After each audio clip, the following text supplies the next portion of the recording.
When I was invited to make an exhibition in Kiev, myself and Eckhard Schneider both thought it would be nice to produce a work which was very much related to what's going on here and which in some way reached out and involved a community of people who live in Kiev.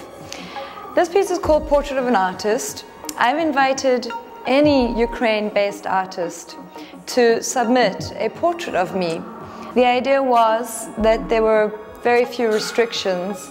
The portrait could be in any medium, a painting, a sculpture, a video installation, a sound piece, a poem. It could be any size, just about. It could be in any style. And what was interesting for me, what I hoped was that this project would give me the opportunity to get to understand quite broadly what kinds of art making go on in Kiev, how people think about art, what kinds of art are being made here. What you're looking at now is the result of this project. I think we have around 130 Ukrainian artists who have each submitted a portrait. In a few weeks I'll be coming back to Kiev and I will be making my portrait of many of these artists here. The idea is for this to ultimately be a dialogue or a conversation whereby Kiev holds up a mirror to me, Ukrainian artists hold up a mirror to me and help me to understand myself through their eyes, and vice versa. I hope to hold up a mirror to Kiev and to make a wide range of portraits of the artists who live and work in Ukraine. I think the interesting thing about this portrait is that ultimately, once you've walked through these rooms and taken a look at all of these different versions of me, you don't know very much more about me than you did before you came to see the exhibition. I think that we find out much more about the artists who made these works by looking at them than we do about me. And I think somehow collectively these portraits become a complex story about what artists think about the genre of portraiture right now in Ukraine, how people relate to the role of the artist. I believe that rather than being a portrait of me, this is a portrait of where we are right now and the conventions that are prevalent in the realm of portraiture, in the realm of art making right now in Ukraine. I think this would be a very different work if I came along with the same concept 20 years into the future, and I think that's what's interesting. It becomes a snapshot of the art community, the creative community in Ukraine right now. This is a project where I actually worked with 7 pairs of twins and 1 set of triplets. And the filming took place in Toronto in the summer of 2009. I recently finished editing the last work in the series, so it took me about 2 years to edit all of the twins and triplets into a final montage that I was pleased with. And I feel that this project is now complete. I've moved on to other things, such as the portrait that I've been producing here for you in Kiev.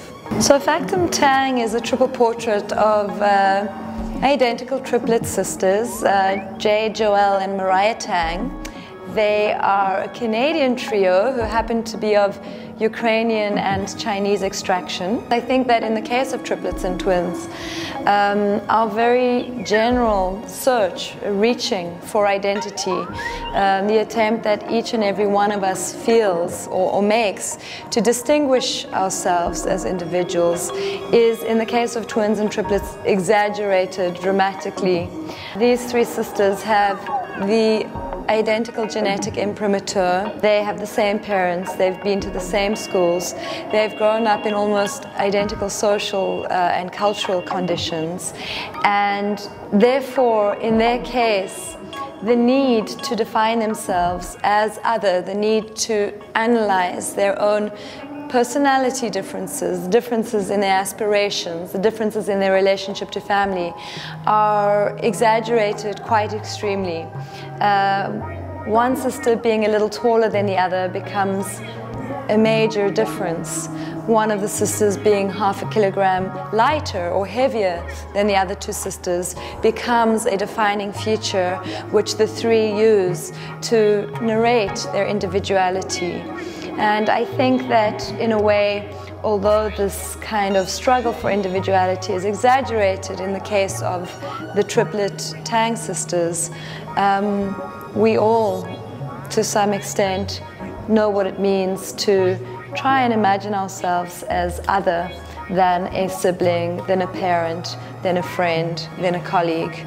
And I think hearing the triplets tell their three-part story, their three-part autobiography, perhaps is a way of thinking about that. So this is a portrait of John Lennon, although Lennon himself is nowhere to be seen.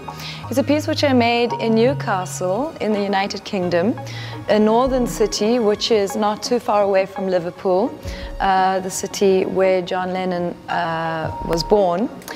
And it's part of a series of works that I call video portraits, portraits which gave me the opportunity to spend quite intense periods of time working with very dedicated communities of fans.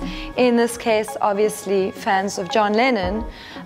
In the case of two of the other video portraits that we're showing in this exhibition at the PinchukArtCentre, a portrait of Michael Jackson, which I call King, a portrait of Michael Jackson, and a portrait of Madonna, which is titled Queen, a portrait of Madonna.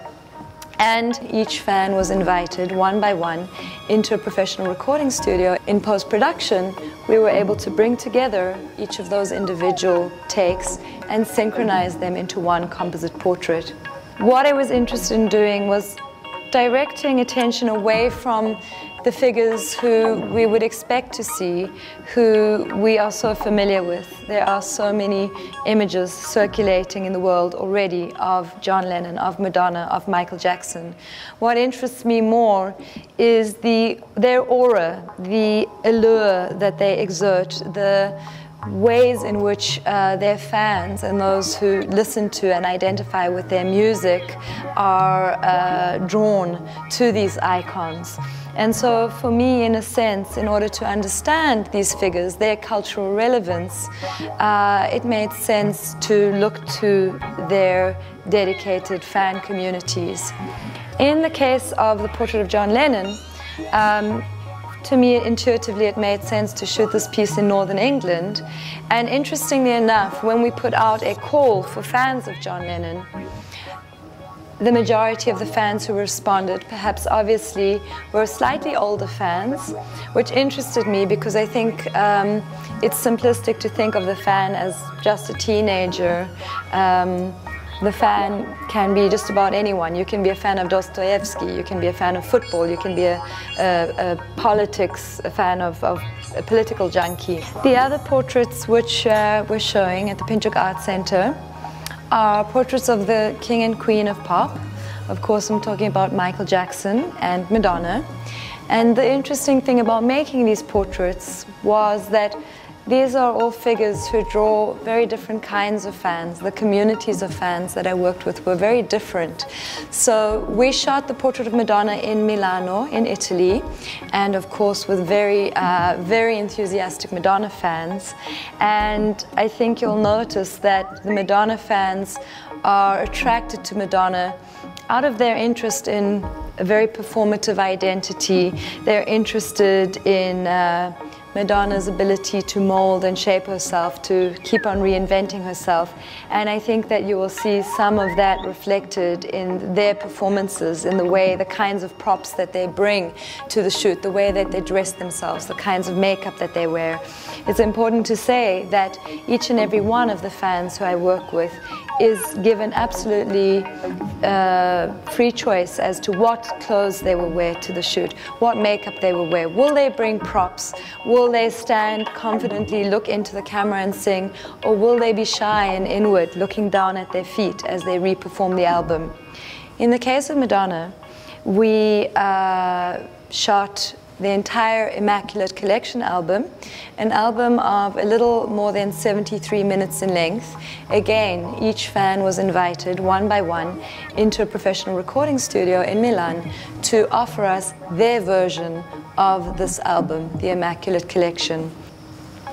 The portrait of Michael Jackson was shot in Berlin, in Germany. According to what I've read, Michael Jackson's most die-hard fans live in Germany. Jackson himself at one point was considering relocating, moving to a castle in the German countryside. That was, of course, before his demise. The Michael Jackson fans tend to be a more inward-looking bunch. Many of them identified with Jackson not only because they loved the music, but also because they themselves had experienced some kind of hardship, some kind of challenge in life, which they experienced as parallel to some of the hardships which Jackson himself went through. In the case of the Jackson portrait, many of the fans expressed a desire to not only re-sing the album, in this case the Thriller album, but many of them said, it's Michael Jackson, we want to dance too.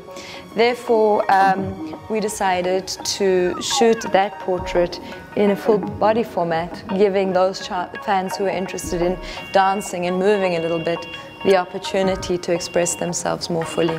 The photographic portraits follow the same kind of logic as the video portraits, and so here I've invited 5 very intense communities of fans to Berlin to build monuments to their icons. A community of Marilyn Manson fans, brought together from all over Germany, small cities, big towns, brought together for a day in Berlin. Again, each of them chose their own costume, their own makeup, decided how they wanted to appear in this monumental portrait. And so we've got quite a wide range of communities, everything from the more gothic community that is in awe of Marilyn Manson, to the much softer ABBA fans who tend to be a little bit older. We've got a community of Iron Maiden fans. We've got a community of wonderful, creative hippies, Grateful Dead fans. And last but not least, a very, very young community of Britney Spears fans. I think we all know what it means to be in awe of culture to the extent that it starts to leak into our lives.